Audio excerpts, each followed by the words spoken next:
ශ්‍රී සම්බුද්ධ රශ්මි සදහම් විකාශය ඔස්සේ අපි මේ දින කීපය මුළුල්ලේම පෙරහර ඔබට සජීවකරණය කළා.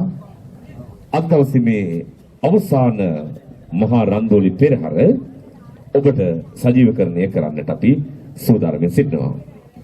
ඒ වගේම මේ පෙරහරට සිදු කරන සත්කාරයන් පිළිබඳව අපි ගෞරවයෙන් යුතුව මතක් කරන වෙලාවේ ඊටමත් ගෞරවනීය මතක් කිරීමක් කරන්නට ඕනේ. දික්පෙළ ප්‍රාදේශීය ලේකම් කාර්යාලය, ආයුර්වේද සංරක්ෂණ සභාව, ඒ වගේම සිද්ධාලේප වෙද මහතා එකට එකතු වෙලා සුවිශේෂී සත්කාරයක් සූදානම් කරලා තිබෙනවා මේ දික්පෙළ ප්‍රාදේශීය ලේකම් කාර්යාලය අසල. ඖෂධීය ගුණයෙන් යුතු අසමෝදගම් මිශ්‍ර තේ පානය කරන්න ඔන්න ඔබට හැකියාව තිබෙනවා. ඖෂධීය ගුණයෙන් යුතු මේ පානය කරන්න හැකියාව තිබෙනවා. දික්වැල්ල ප්‍රාදේශීය ලේකම් කාර්යාලය අසල.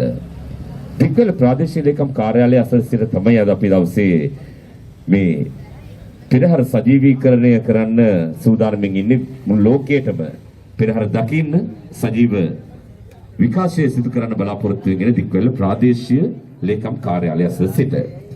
ඒ ස්ථානයේ අපි ඒ කටයුත්ත වෙනුවෙන් සූදානම් කර තිබෙන වෙලාවේ දික්වැල්ල ප්‍රාදේශීය ලේකම් කාර්යාලය, ආයුර්වේද සංරක්ෂණ සභාව සහ සිද්ධාලේප ආයතනයකට එකතු වෙලා සිදු කරන මේ උතුම් සත්කාරයට අපේ ගෞරවය පුද කරන, විශේෂයෙන්ම දශක ගණනක් ඔබේ ශරීරයේ සුවතාවයේ වෙනුවෙන් ඖෂධීය ගුණයන් යුත් නිෂ්පාදනයන් රසක් ඔබට තිලන කර විශ්වාසනීය සන්නාමය වන්නේ සිද්ධාලේප ආයතනය.